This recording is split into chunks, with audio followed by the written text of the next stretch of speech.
Cebu City.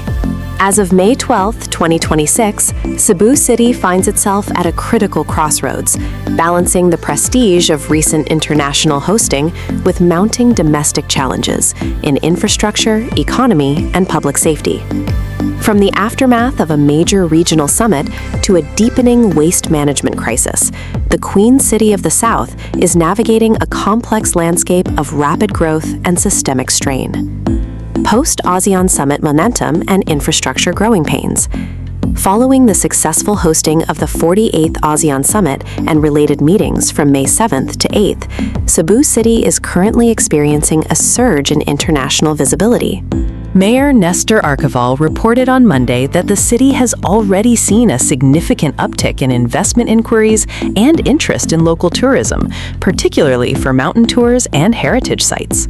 While the summit brought pride to the region, it also highlighted the city's aging infrastructure, with delegates and local officials alike noting the persistent problem of narrow roads and traffic congestion that continue to hamper the city's efficiency as a global business hub. The Cebu BRT, operational struggles and funding cuts.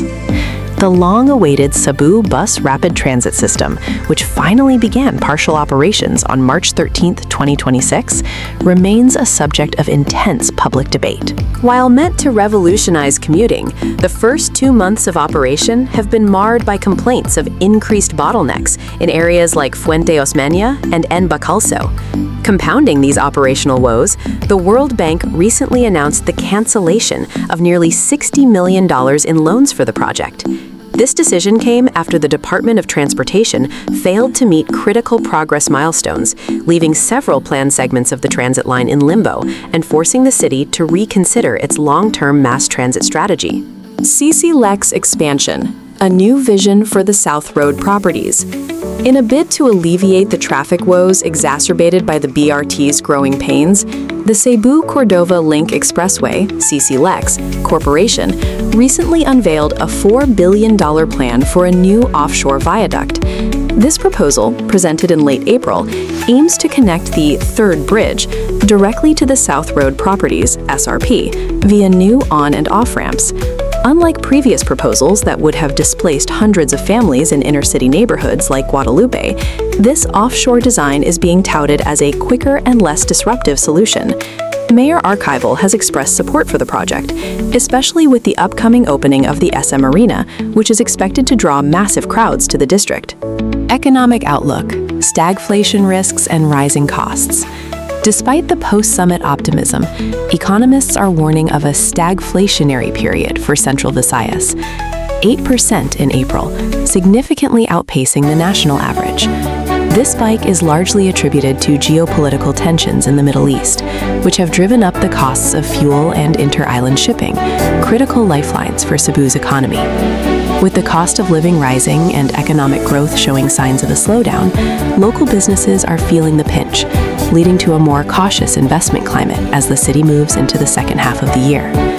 The Banali landfill standoff and waste management. Environmental safety has taken center stage at City Hall as the city continues to grapple with a waste crisis.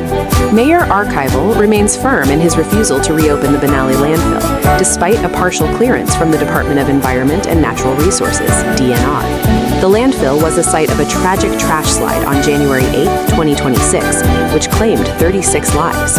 Currently, Cebu City is hauling its garbage as far as Alaguinsan at a staggering cost of over $3,900 per ton.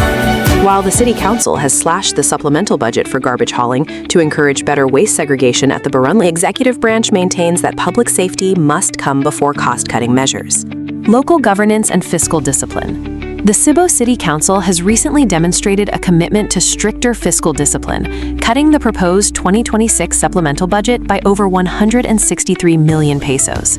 Led by the Committee on Budget and Finance, the Council reduced allocations for various departments, including a significant cut to the Department of Public Services hauling budget.